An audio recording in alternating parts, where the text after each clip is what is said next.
This story is titled, I refused to marry my unfaithful fiancé, so her friends beat me up for it, but my revenge plan landed them in prison. Hey everyone, I'm using a throwaway account because I need to tell this story anonymously. The legal proceedings are still ongoing, and my main account would be too easy to track.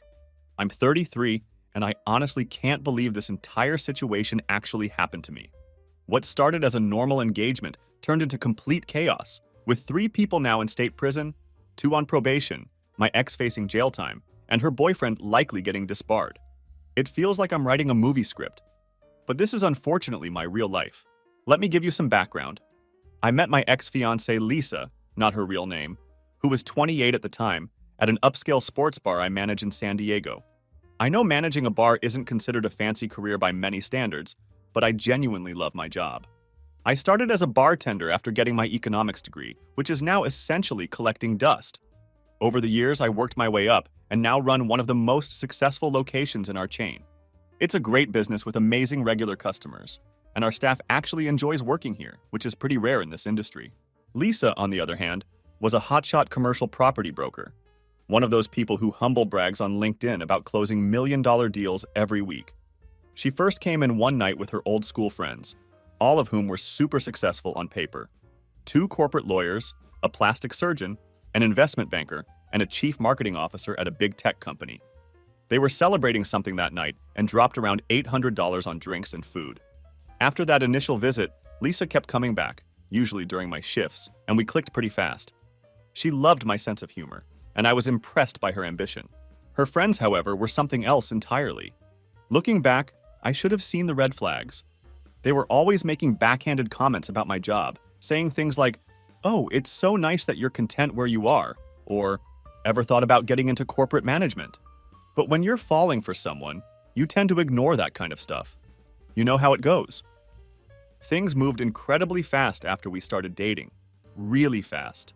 She practically lived at my place after just 3 months, and we officially moved in together at the 1-year mark. We had a nice 2-bedroom apartment in a modern building in the downtown area. It wasn't super luxurious, but it had a doorman and security cameras, which I would later be incredibly thankful for.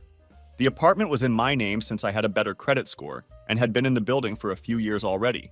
Life was pretty good for a while.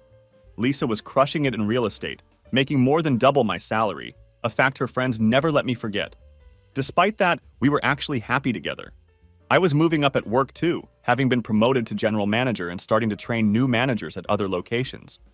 Our families got along great as well. Her parents were these sweet older folks who treated me like their own son, and my parents loved how ambitious Lisa was. Last January, I decided to propose. I planned this whole weekend getaway, booking a mountain resort about 3 hours away. I set up a private dinner by the lake with the ring hidden in the dessert. Kind of cheesy, I know, but she always talked about wanting a story to tell people. She said yes, obviously, and we spent the whole week celebrating.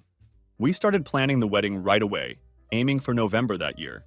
We wanted to do it before winter, but after the peak wedding season when everything's so expensive. Her parents generously offered to pay for most of it, putting down around $40,000 in deposits for a fancy venue, catering, flowers, and all that stuff. Remember this part. It becomes important later. That's when things started getting weird. Lisa's friend group suddenly had to control everything, and I mean literally everything about the wedding. The color scheme needed their approval. The menu had to fit all their dietary preferences. The seating chart had to ensure they got the best table. It was exhausting as hell. Their comments about my job got worse too. They'd say things like, "Lisa, are you sure you want the wedding at 6 p.m.? Won't Anon have to work?" Or, "Maybe we should do wedding dress shopping on Tuesday, since that's probably a slow night at a sports bar." It was just constant little jabs, and Lisa never defended me. She'd either laugh along or, worse, agree with them. I started noticing other changes too. Lisa began working later and later, always having these emergency property viewings popping up at weird times. She changed her phone password and started keeping it face down all the time. Classic cheating behavior, right? But I trusted her. Or maybe I was just stupid. Probably both. At my bar, we have this regular customer I'll call Olivia, not her real name either. She comes in for trivia nights every Wednesday with her work friends. She's been coming for years, always tips well, and never causes problems. One of those customers you're always happy to see. She works in HR or something and is a super nice lady, probably in her mid-30s. This particular Wednesday, Olivia was acting weird as hell. She kept looking at her phone, then at me, then back at her phone between trivia rounds. She barely talked to her friends, which wasn't like her at all. She's usually super competitive and really into the game. Finally, during a break, she waved me over and asked if we could talk privately. I figured maybe there was an issue with another customer or something work-related. I have this small office near the kitchen where I do paperwork, so I took her there. She looked really uncomfortable, like she was about to tell me someone had died. I wasn't sure if I should tell you this, she started, fidgeting with her phone case, but I would want someone to tell me if it was my relationship. Turns out Olivia's sister Melody works at this fancy salon downtown, the kind where haircuts cost more than my rent. That morning, Lisa had come in for highlights. Apparently, she had been going to Melody for about a year, always booking appointments when I'd be at work. This time, Lisa spent the entire appointment on the phone with someone she kept calling babe and baby. Melody could hear everything since when you're doing someone's hair, you're right there after all. Lisa was laughing and making plans for a weekend getaway, talking about how her idiot fiancé, yeah, that would be me, would think she was at a real estate conference. I stood there trying to process this information. Part of me wanted to deny it. Maybe it was a girlfriend she was talking to? Some women call their friends babe, right? But Olivia wasn't done. She pulled out her phone and showed me an Instagram story her sister had sent. It was from a fancy restaurant named Bellagio, 2 towns over. Some random person was celebrating their engagement, but in the background of their champagne toast photo, clear as day, there was Lisa cuddled up with some guy in an expensive suit. This was from the previous Friday when she told me she was having a girls' night with her friends. My hands were shaking so badly I could barely hold the phone. The timestamp on the story was 9:47 p.m. At 9:52 p.m. that same night, Lisa had sent me a selfie of her supposedly at home, with face masks with her friends. She had literally staged a fake girls' night photo to cover her date. I thanked Olivia. Like, what else do you say to someone who just blew up your entire life? She apologized probably 20 times, repeatedly saying she felt terrible. I assured her she did the right thing and comped her group's tab for the night. My owner is cool about stuff like that. I went back to work with about 5 hours left in my shift, just running on autopilot while my mind was racing. Instead of confronting Lisa right away, I decided to do some digging. We had a shared iPad at home, mainly used for watching Netflix in bed. Lisa had logged into her iCloud on it when her phone was getting repaired a few months back, and I guess she forgot about it. That night after my shift, while she was sleeping at her friend's house, yeah, right, I opened the iPad, and holy shit. There were hundreds of messages between her and her ex Thomas. This wasn't some random affair. They'd been hooking up at a fancy hotel near his office for months, like since February. The messages were graphic as hell. I won't share the details, but it wasn't just sexual stuff. They were making fun of me, planning their future together, talking about how they'd do it right this time. The worst part? All her friends knew. Every single one of those successful professionals was actively helping her cheat. Their group chat was full of them giving her advice on how to hide it better, making jokes about my job with comments like, "At least Thomas can afford a real restaurant, not just bar food." They were coaching her on what to say if I got suspicious. They were actually telling her to wait until after the wedding to leave me because she'd get more money in the divorce. I screenshotted everything, sent it all to my email, backed it up to Google Drive, and even took photos of the iPad screen with my phone, just in case. The messages went back months. Every girls' night, every work event, every real estate conference, she was with him.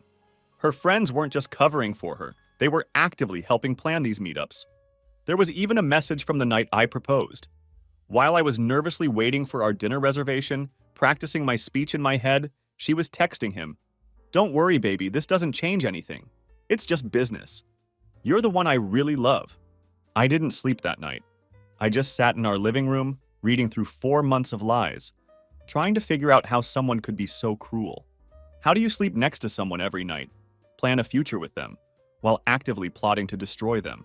The next evening, when she came home from showing houses, another lie, the messages showed she'd been at his place. I was ready. I didn't yell or cry.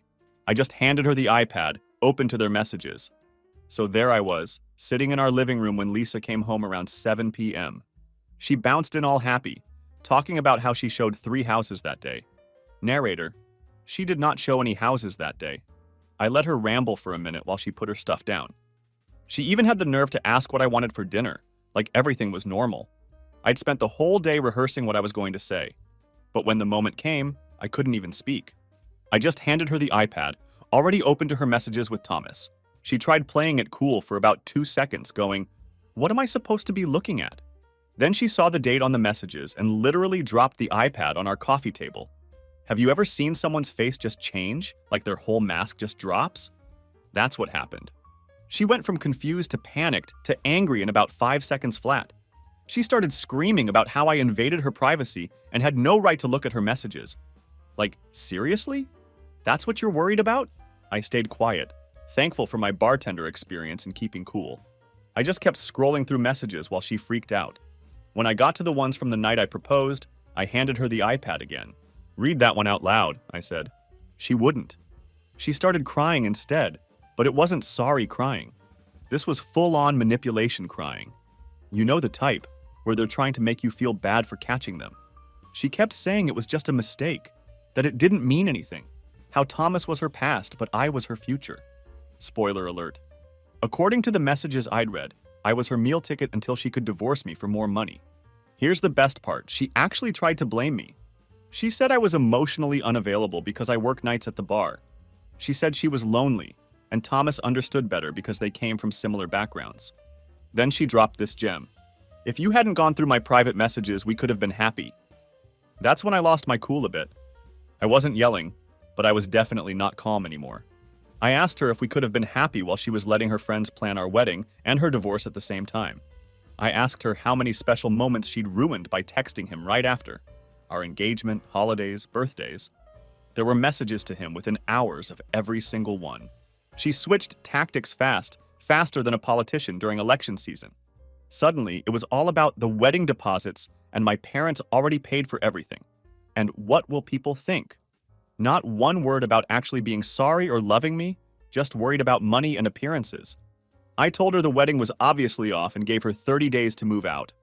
I made sure to say, as per our state's tenant laws, because I'd Googled that during the day. Even though she wasn't on the lease, she'd lived there long enough to have tenant rights. I was pissed, but not stupid. That's when she pulled out her phone. I figured she was calling her mom or something, but nope, she was texting the group chat. Remember those successful professional friends? Yeah, she was calling in the cavalry.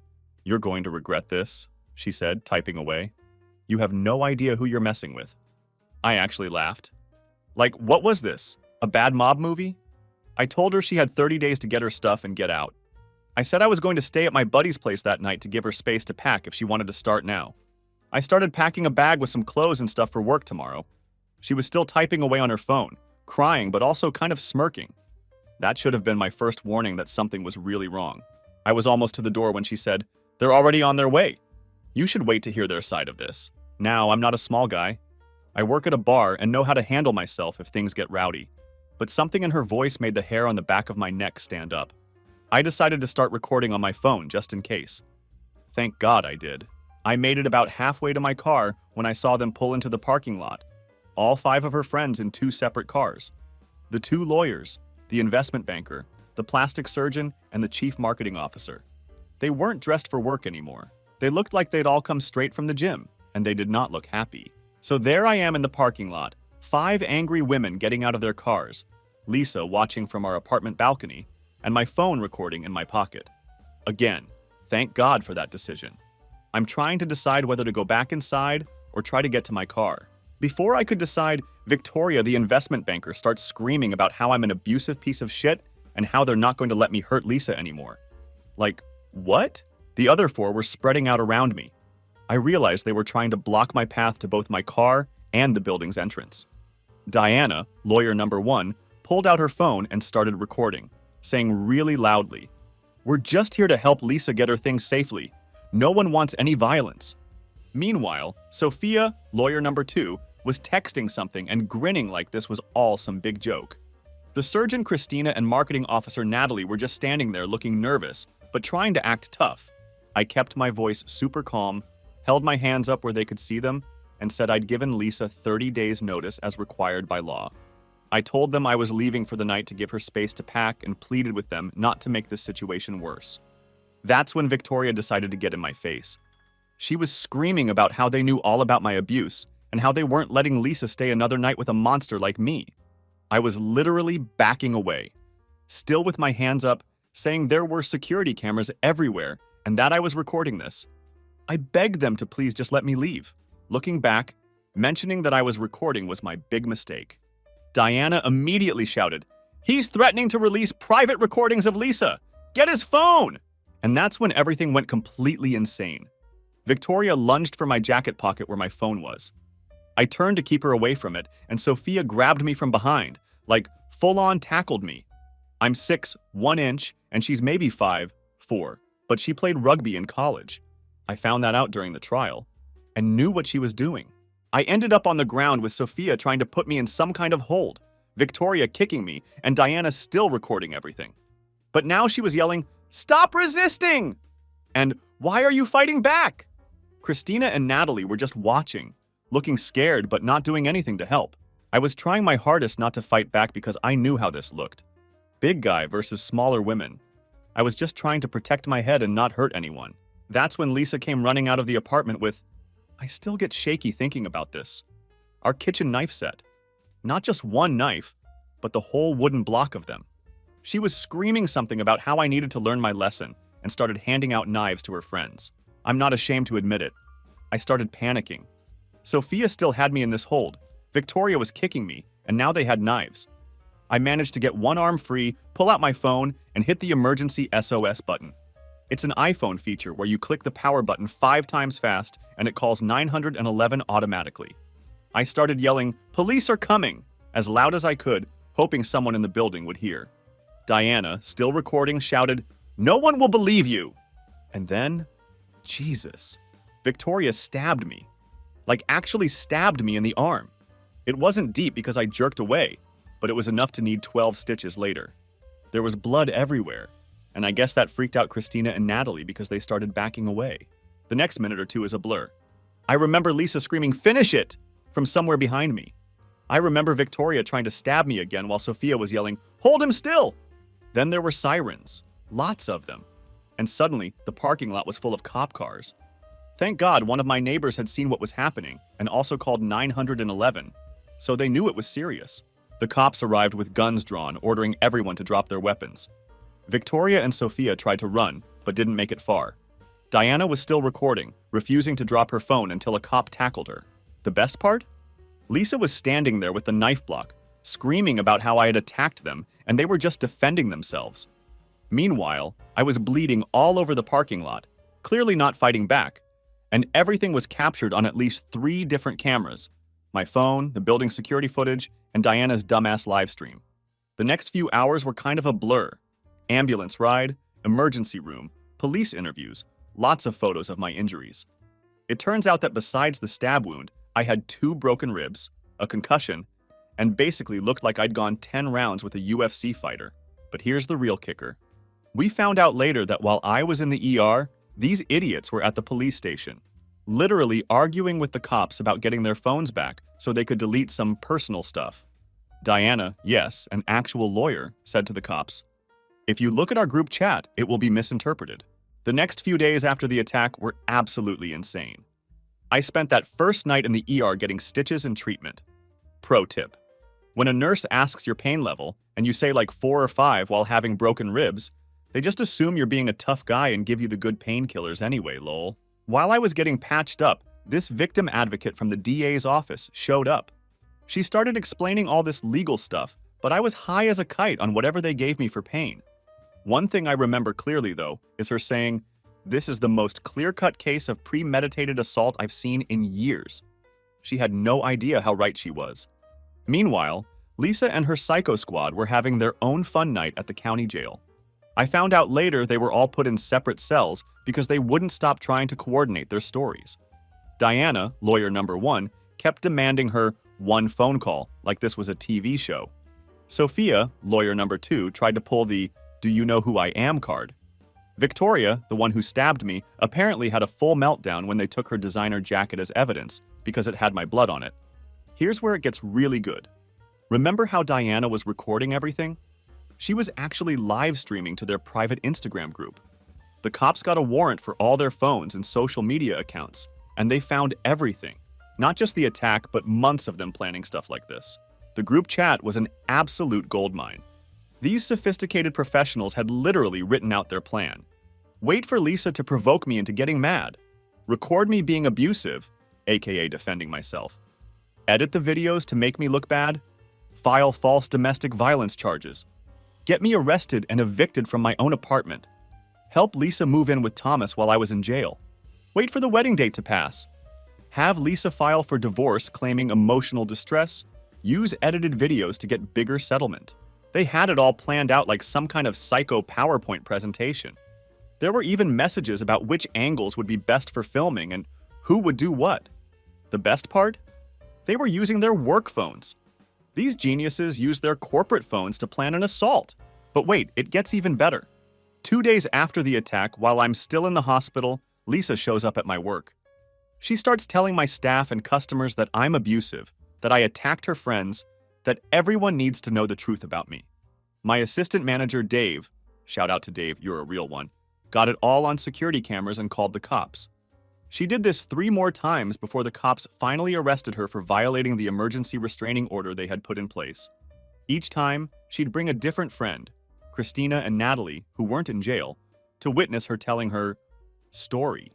They filmed it too, probably thinking they were gathering evidence. Spoiler alert, those videos ended up being used against them instead. Then Thomas, remember him? The lawyer boyfriend, gets involved. This genius starts sending threatening emails to me and to the cops who arrested his girlfriend's friends. We're talking full-on movie villain stuff. You don't know who you're dealing with. I have friends in the DA's office. This will all go away if you drop charges. He sent these from his law firm email. A licensed attorney threatening a victim and law enforcement from his verified work email. The DA's office was practically salivating when they got those. About a week after the attack, their high-powered defense attorneys showed up for the bail hearing, looking like they just walked off a TV show set. They were all confident and smug, talking about their clients' stellar reputations and community standing. The judge was this older guy who looked like he was about to fall asleep during their whole speech. Then the prosecutor stood up and just started dropping bombs. Full security footage from multiple building cameras, my phone recording, Diana's live stream, the group chat messages, screenshots of them. Googling things like how to make self-defense look real, and what happens if you stab someone in self-defense. The threats from Thomas, Lisa's harassment at my work, medical records showing defensive wounds only, witness statements from neighbors, and the knife with Victoria's fingerprints and my DNA. The judge's face, oh my God. He went from sleepy grandpa to stone-cold fury in about 2 seconds. He set their bail at $500,000 each for Victoria, Sophia, and Diana. They had to surrender their passports and wear ankle monitors because they were considered flight risks. Apparently, they all had international accounts and properties. Christina and Natalie, the ones who didn't participate in the actual attack, got lesser charges and lower bail, but they still had to wear monitors. Lisa got hit with conspiracy charges and had to surrender her passport too, but the real bombshell dropped about 2 weeks later. Natalie, who had been spiraling since the attack, finally cracked. Her lawyer contacted the DA's office, saying she wanted to make a deal. Turned out she had another group chat that the others didn't know about, where they'd been even more explicit about their plans. She had voice messages from Lisa talking about how they'd practiced the attack at Christina's home gym. She had videos of them discussing how to make it look like self-defense. There were messages about how they chose my apartment specifically because they knew where the security cameras were and thought they could use the footage to their advantage. The best part? She had a video of them all celebrating at some wine bar after Lisa got engaged, planning how they'd help her get a better divorce settlement by setting me up. This was from the night I proposed. While I was texting our families the happy news, they were literally planning how to destroy my life. The trial started in November, about 7 months after the attack. Those months were rough. Lisa and her 2 friends who weren't in jail, Christina and Natalie, kept trying to spread lies about me around town. They made fake social media accounts to post edited clips from the attack, tried to contact my employees to dig up dirt, and even showed up at my parents' house to tell their side of the story. My lawyer, provided by the DA's office because this was a criminal case, was this tiny woman in her 50s who looked like everyone's favorite aunt but was scary as hell in court. The first thing she told me was to document everything and not respond to any attempts at contact. So that's what I did. Every fake account, every harassment attempt, every little thing went into a folder, that just made their case worse. The trial itself was surreal. Their defense strategy was interesting. They tried claiming they were protecting Lisa from an abusive relationship, despite zero evidence of abuse, and that they acted in self-defense, despite literally bringing knives to attack me. Their lawyers kept trying to paint me as this violent, controlling boyfriend because I checked notes, caught their client cheating, and asked her to move out. Like what? Their lawyers tried every trick to make me lose my cool, called me a liar, suggested I was the real abuser, even tried to make it seem like I was homophobic because I didn't want Lisa hanging out with her friends alone, while she was cheating on me. But bartending teaches you to stay calm when people are being assholes, and I just kept telling the truth. The prosecution's case was beautiful to watch. They had this huge TV screen set up in the courtroom and showed everything in chronological order. Security footage of them arriving at my apartment, spreading out to trap me, my phone recording of them attacking me, Diana's live stream showing them with knives, building security footage of the actual attack, police body cam footage of them being arrested, videos of Lisa harassing me at work, screenshots of their group chats planning everything, Thomas's threatening emails, medical photos of my injuries, and the knife with Victoria's prints and my blood. But the real star was Natalie's testimony. She'd taken a plea deal, smart move, and laid out everything. She told the jury how they'd planned this for months, how Lisa had been cheating since before the engagement, but wanted to wait for the wedding because she thought she'd get more money in the divorce, how they'd actually practiced the attack at Christina's gym, planning how to make it look like self-defense. The jury's faces during her testimony were priceless. These weren't just some friends who got carried away protecting their friend. This was a calculated plan to set me up, get me arrested, and help Lisa scam me in a divorce. Then Lisa took the stand to defend her friends. Stupid move. Holy shit, what a disaster. The prosecutor let her talk herself right into a confession. She starts out all tearful about how scared she was of me, despite zero evidence and living with me voluntarily. Then she gets mad when they show her messages planning the attack and starts yelling about how I deserved it for going through her iPad. The best, worst part? She accidentally mentions that Thomas, remember him? The lawyer boyfriend, had helped her write a fake police report about me being abusive. She said this on the stand, under oath. The prosecutor's eyes lit up like it was Christmas morning. Their defense fell apart after that. The jury took only 6 hours to find them guilty. Victoria, Sophia, and Diana, the stabby squad, got convicted of attempted aggravated assault, conspiracy, and a bunch of other charges. Christina got convicted of conspiracy and accessory charges. Natalie's plea deal got her just probation since she testified. The sentencing hearing was something else. The judge was not happy. He called it one of the most calculated and malicious cases he'd seen in 30 years. He said their status as legal professionals made it worse because they knew what they were doing was wrong. Here are the final sentences. Victoria, Stabby McStabberson, 36 months in state prison, no parole for 24 months, 5 years probation after release. Sophia, rugby tackle lawyer, same as Victoria. Diana, livestream genius, same as Victoria. Christina, nervous doctor, 18 months probation, 300 hours community service. Natalie took the deal. 12 months probation, testimony against others. Lisa is still waiting for her separate trial but took a plea deal. More on that later. Thomas? Oh boy, wait till you hear what happened to him. They all lost their professional licenses. The lawyers got disbarred, duh. The doctor lost her medical license, and the investment banker lost all her certifications. Their fancy careers are gone, their reputations destroyed, and their freedom gone for 3 years. I'll update if anything else happens. Thanks for reading and for all your comments.